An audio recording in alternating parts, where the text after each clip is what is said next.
Donc voilà, je voulais vous présenter les quelques réponses que j'ai eues de Thibaut à travers les conversations de ces derniers jours, et notamment les réponses que j'ai pu échanger par message privé Twitter avec lui, puisque c'était un format plus adapté.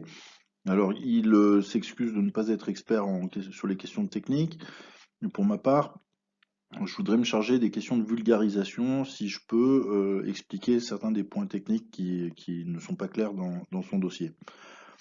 Donc voilà un peu notre rôle respectif. J'ai pas été particulièrement chaleureux avec lui. Vous pourrez voir que dès le départ, je l'ai attaqué en lui disant que j'étais pas sûr si c'était un documentaire ou une fiction. Mais je suis pas sûr. Ça veut dire que je lui laisse toujours le bénéfice du doute, mais je suis aussi sceptique. Donc ne me classez pas ni dans le camp des pros ni dans le camp des anti-ventes OM. Je ne cherche pas à être ni l'un ni l'autre. Pour l'instant, moi, je cherchais à être mieux informé. Et je dois avouer que jusqu'ici, je pense être assez bien informé, mais pas beaucoup plus avancé, pour être tout à fait honnête. Mais voilà. Donc j'ai omis une partie de la conversation délibérément. C'était la conversation qui concerne mes informations personnelles, notamment les gages de crédibilité et d'amitié que j'ai pu donner à Thibaut, puisque je respecte son travail. Donc voilà l'introduction qui avait été faite initialement. Vous verrez que j'ai pas été non plus particulièrement tendre avec lui pendant tout ce temps-là, sceptique, mais ouvert d'esprit. Donc il y a eu une grosse information qui est sortie de ces échanges-là, pour moi en tout cas, c'est que Thibaut m'explique que ça pourrait se faire à travers une banque saoudienne, éventuellement cet investissement qui est en cours, et qui expliquerait que ça n'apparaisse pas dans les comptes pour l'instant et qu'on ne voit pas de changement de propriétaire.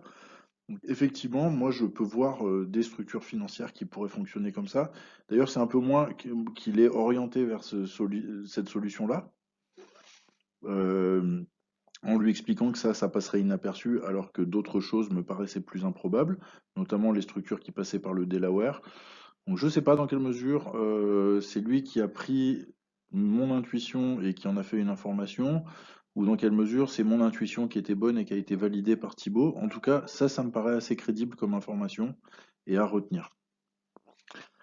Donc voilà, ça pourrait expliquer une transition longue, ça pourrait expliquer la discrétion, ça pourrait expliquer aussi certaines procédures administratives.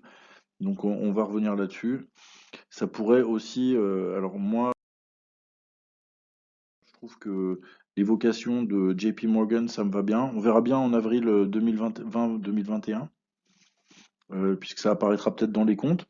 Si ça a déjà été mis en place avant juin 2021, sinon ça apparaîtra dans les comptes l'année d'après, donc en avril 2023, on aura les informations pour juin 2022.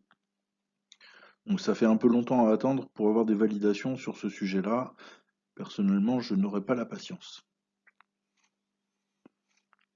Euh, donc la possibilité d'un prêt par JP Morgan ou quelqu'un d'autre, en plus ça va nous éclairer quant au fait qu'il y a eu un prêt de JP Morgan, mais ça ne nous donnera pas d'assurance quant au fait que ce soit éventuellement des Saoudiens derrière, puisque JP Morgan pourrait aussi faire un prêt directement pour Frank McCourt, pour sa gestion à lui. Donc ça, c'est une piste qui nous éclaire quant au fait qu'il n'y ait pas beaucoup d'autres informations. C'est une possibilité qui rend cohérent une partie du reste du discours de Thibaut. Mais malheureusement, ça ne va pas nous permettre d'avoir de réponse définitive quant au fait que la vente ait été conclue pour le moment. Donc, les papiers sont signés entre des sociétés étrangères, ce qui expliquerait, d'après Thibaut, qu'il n'y a pas encore eu de dépôt fait en France. Ça, c'est moyennement crédible. Si c'est fait à travers un crédit bancaire, là, par contre, ça devient crédible qu'il n'y ait pas eu ces dépôts en France. Il m'explique que c'est parce que on est passé par le Delaware qu'on n'est pas passé par les processus de la DNCG.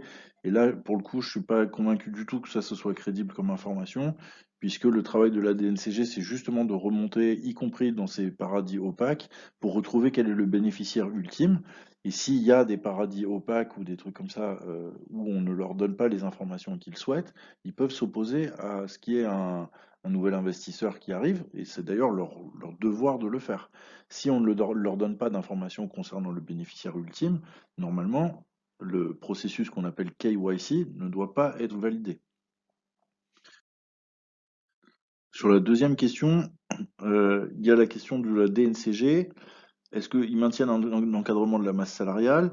Du coup, ça, c'est assez cohérent, notamment si c'est fait à travers un crédit bancaire. Ça serait logique que la DNCG continue à contrôler, puisque eux, ils n'auraient pas encore l'officialisation de la vente, et qu'en revanche, ils verraient une augmentation de l'endettement financier de l'OM. Donc ça, c'est tout à fait cohérent avec ce qu'on voit à l'Olympique de Marseille. Donc, moi, en tout cas, l'optique que ce soit un crédit bancaire et que du coup, il n'y ait pas encore eu de changement de propriétaire, ça me paraît tout à fait crédible. D'ailleurs, je l'avais déjà évoqué, donc ça me paraît fonctionner avec ce qu'on voit dans la réalité. Euh, alors maintenant, sur les crédits bancaires, si jamais une banque devait proposer un crédit aux Saoudiens pour faire une sorte de crédit relais ou un truc comme ça, en attendant que l'acquisition se complète, ça serait seulement pour une durée limitée, notamment parce qu'il faut éponger tous ces déficits, et puis qu'au bout d'un moment, la banque elle ne voudrait pas non plus être euh, estimée comme ayant tenu lieu d'actionnaire de cette structure-là, et du coup être responsable des pertes ad vitam aeternam, puisque c'est eux qui sont de fait les seuls financiers de cette opération déficitaire. Du coup, je pense que sur 12 voire 18 mois, c'est à peu près crédible cette structure de prêt bancaire. Au-delà de 18 mois, ça commence à devenir tiré par les cheveux. Alors ça pourrait être 18 mois à compter du 30 juin 2021 si on suppose que McCourt a assumé les pertes jusqu'au 30 juin dans le cadre des négociations qui ont été conclues en février 2021. Ça peut se faire dans certains cas. Et puis ensuite qu'il y ait 18 mois à partir de là pour le crédit de JP Morgan, ça nous amènerait en décembre 2022. Donc au plus tard en décembre 2022, l'officialisation si c'est à travers l'obligation de la banque. Euh, le, donc là sur les questions de l'acte de cession, bah, Thibaut m'a envoyé sur plusieurs tangentes en me parlant de OMA, OMB, LLC, sans me donner d'éclairage quant au rôle de ces éventuelles sociétés. Euh, ce, ce sur quoi je sais absolument rien moi-même, j'ai essayé de chercher, j'ai pas trouvé d'informations intéressantes. Il a pas non plus donné d'éclairage sur les histoires de changement de filiale. Il y en a qui apparaissent et il y en a qui disparaissent. Pour moi, ça n'a pas de lien particulier avec la vente de l'OM. Mais voyons. Globalement, c'est une conversation qui était assez confuse, qui m'a pas amené à beaucoup de réponses. Et dans la réponse de Thibaut, en fait, finalement, j'ai eu mon éclairage que je cherchais. Il me dit tout simplement que lui, il n'a pas la réponse à tout ça. Il ne connaît pas bien ces histoires de structures juridiques et financières. Alors, c'est effectivement pas son métier, donc ça me choque pas qu'il n'ait pas forcément tout compris dans tout ça. Il a pas l'acte de cession en sa possession. En tout cas, jusqu'à là, moi, j'avais compris qu'il avait l'acte de cession entier en sa possession, qui permettrait normalement d'avoir ces informations-là. Donc, voyons ce qu'il en est. Alors, donc Thibaut, à ce moment-là, m'explique qu'il n'a pas l'acte de cession. Du coup, ça change un peu la donne. C'est pas cohérent avec ce que j'avais entendu dans d'autres lives. J'avais vraiment l'impression qu'il était en possession de l'intégralité de l'acte de cession. Là, il m'explique qu'il a juste les preuves des signataires et des signatures, ce qui est déjà pas mal. C'est déjà beaucoup, ce que je lui dis. Cela dit, quand même, pour être honnête, sans avoir plus que la page de signature et de signataire, moi je suis pas capable de savoir que c'est un acte de cession. Il faut avoir le détail des clauses, en tout cas des clauses principales, pour savoir ce que contient un contrat. Avec juste une page de signataire et de signature, je ne sais pas ce que contient le contrat. Donc ça me paraît un petit peu alambiqué comme explication. Je vois pas très bien pourquoi on donnerait à quelqu'un une page de signataire et de signature sans lui donner plus de précision sur ce que contient un contrat. Ça me paraît pas très intéressant comme démarche dans l'absolu, si ce n'est pour falsifier des signatures éventuellement si on est faussaire, mais je vois pas trop d'intérêt. Du coup, ça, moyen. Euh, sur la question 5, sur les questions du processus due diligence qui est conclu, alors là, si on reprend l'hypothèse du prêt bancaire, ça reprend un peu plus de sens, toute cette histoire-là, puisque s'il y avait eu un prêt bancaire effectué en 2021, ça aurait permis aux Saoudiens, à travers JP Morgan par exemple, d'avoir accès à des informations confidentielles qui auraient pu les aider à prendre une décision définitive pour la vente, sans avoir eu à faire une vraie due diligence de vente, puisqu'ils auraient déjà eu une partie des informations, une bonne partie des informations en tant que créancier. Et du coup, ça pourrait être une bonne explication. Ça expliquerait aussi pourquoi il y a eu déjà une partie de la due diligence qui aurait été faite en février-mars 2021, qui correspondrait à la due diligence du crédit, et qu'éventuellement une deuxième partie de la due diligence, et notamment toutes les rencontres avec le personnel qui font beaucoup de bruit et qui ne permettent pas de respecter la confidentialité, que ça pourrait se faire après l'officialisation. L'autre truc intéressant, moi ça m'a tenu à cœur parce que j'aime beaucoup Pablo Longoria. euh, Thibaut a confirmé que Pablo Longoria faisait partie intégrante du projet des Saoudiens et que donc il resterait éventuellement comme directeur sportif après l'officialisation. Donc là aussi, attendons de voir l'officialisation pour savoir ce qu'il en est. Sur la question du timing, apparemment c'est pour des questions de communication que le timing a glissé. Ça, moi, sur 3 mois, je veux bien y croire. J'ai plus de mal sur des durées plus longues. Cela dit, il peut y avoir des bonnes raisons pour que le timing glisse. Notamment, alors ça peut être des facteurs complètement exogènes à l'OM, des facteurs géopolitiques, etc., qui ont été évoqués. Ça, je ne vais pas rentrer dedans. Ça peut aussi être tout simplement parce qu'il faut une négociation pour l'acquisition du stade Vélodrome, et que cette négociation, elle est peut-être difficile, notamment avec Arema et avec la mairie de Marseille. Donc c'est possible que cette négociation-là, elle retarde le processus, et c'est aussi possible que par incrément de 3 mois ou de 6 mois, que les délais se soient prolongés progressivement. Donc ça me paraît quand même pas totalement impossible que ce soit produit comme ça. Et quand Thibaut parle des nombreux changements qui ont été effectués depuis février 2021, là-dessus, moi j'avoue que je suis d'accord.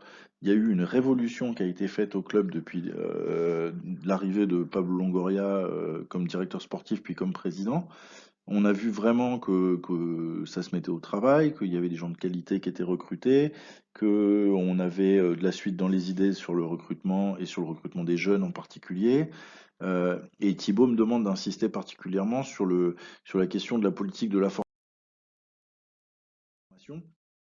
Donc quand je lui ai fait mon petit résumé, la politique de la formation, les achats qui étaient énormes dans ce domaine, et la restructuration globale avec la venue de Cador dans ce domaine. Donc oui, effectivement, je suis d'accord, ça c'est des changements fondamentaux qui se sont produits au club.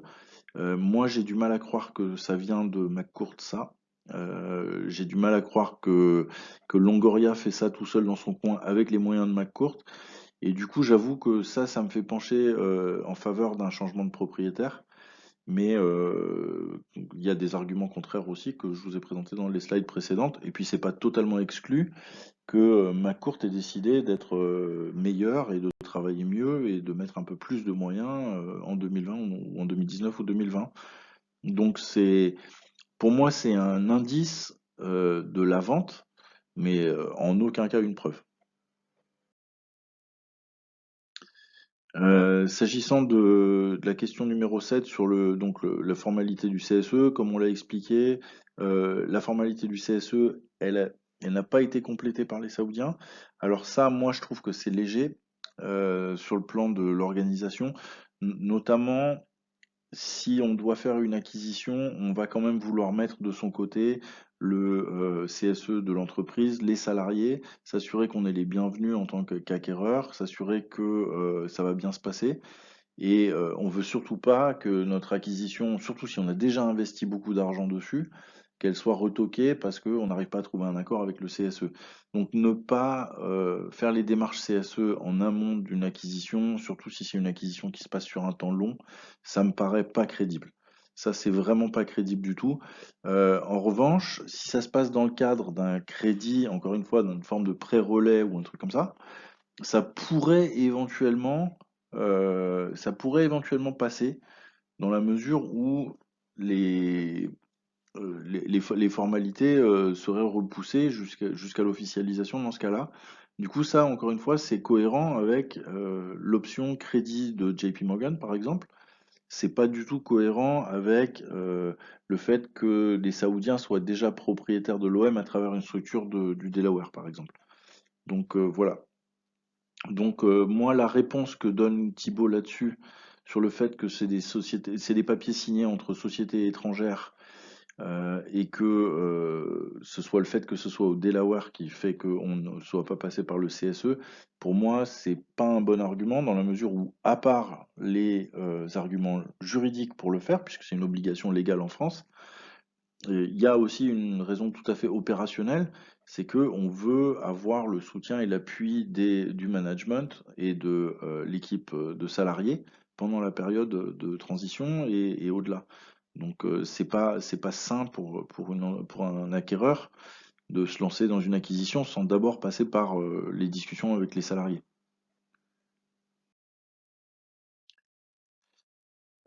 Et voilà, du coup, donc on arrive à la discussion sur les informations confidentielles. Donc là, moi j'ai été un peu dur avec Thibaut sur ces sujets-là, notamment en insistant sur le fait que il n'y avait pas d'éditeur. Donc aujourd'hui, Thibaut ne travaille plus pour un journal établi et ne publie plus ni dans un journal ni à une télévision. Donc il n'y a pas la fonction de l'éditeur qui révise ses sources et qui peut permettre éventuellement de publier, y compris des informations qui sont basées sur des sources confidentielles, puisque l'éditeur, lui, a révisé ses sources, ou des sources anonymes aussi. Donc ça permet quand même d'avoir un certain confort. D'autre part, les obligations de confidentialité, elles expirent dans le temps. Et puis les autres personnes qui se sont prononcées sur le sujet de la vente OM, ils ont dit des choses qui étaient un peu différentes de celles de Thibaut. Notamment, j'ai vu personne dire que la vente, elle était conclue depuis plus d'un an. Donc, il y a effectivement des indices et des gens qui ont dit des lapsus et qui nous laissent penser qu'il y a des choses qui se passent avec la vente aux Saoudiens. C'est même possible qu'il y ait éventuellement un crédit en place, une forme de crédit relais, et que en sous-main, ce soit déjà des Saoudiens qui financent l'Olympique de Marseille. Ça me paraît tiré par les cheveux, mais pas totalement impossible. En revanche, le fait que ce soit déjà des Saoudiens qui contrôlent le club, aujourd'hui, ça, je trouve ça plus que tiré par les cheveux. C'est un peu croire au Père Noël. Je pense que c'est pas ça reflète pas la réalité qu'on voit. Ça reflète pas les statuts de l'OM, notamment le fait que jusqu'en novembre et décembre 2021, McCourt a encore placé des personnes à lui comme Sharzad Semsar de Boissaison, qui est devenu un nouveau membre du conseil de surveillance de OM SASP. Ça m'indique quand même que c'est encore McCourt aujourd'hui qui est aux commandes du véhicule. Pas forcément c'est lui qui met les sous. C'est vrai que c'est possible qu'il y ait des Saoudiens qui mettent les sous derrière.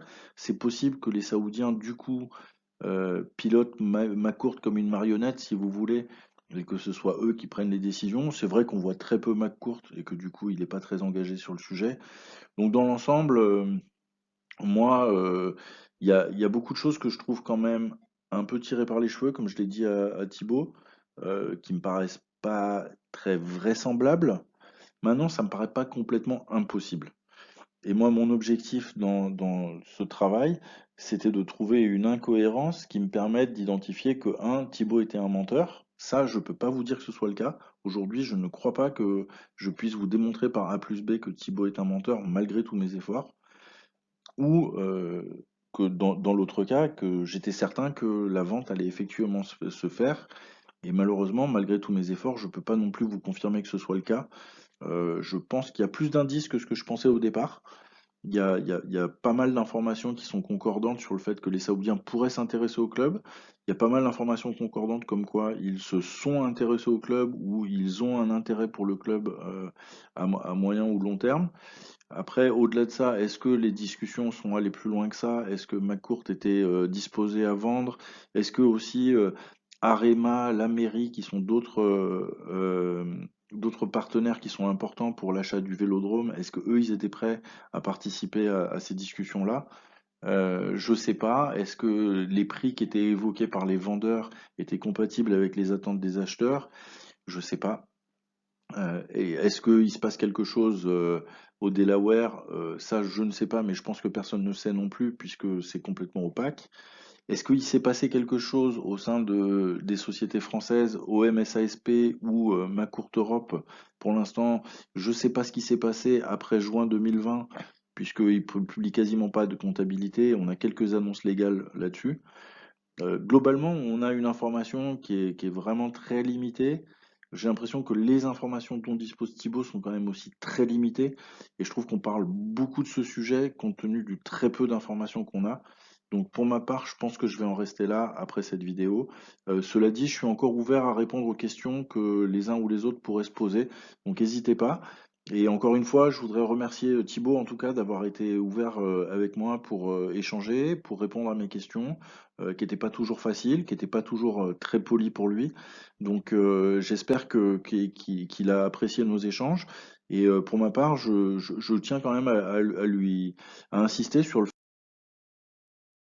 fait que, au bout du compte, je lui accorde toujours le bénéfice du doute, hein, c'est ce que je lui ai dit dans la conversation. Et moi, pour ma part, j'en suis toujours un peu au même point, c'est-à-dire que je suis toujours sceptique, mais j'accorderai toujours le bénéfice du doute à Thibaut tant qu'on m'a pas démontré par A plus B que ce qu'il disait, c'était impossible.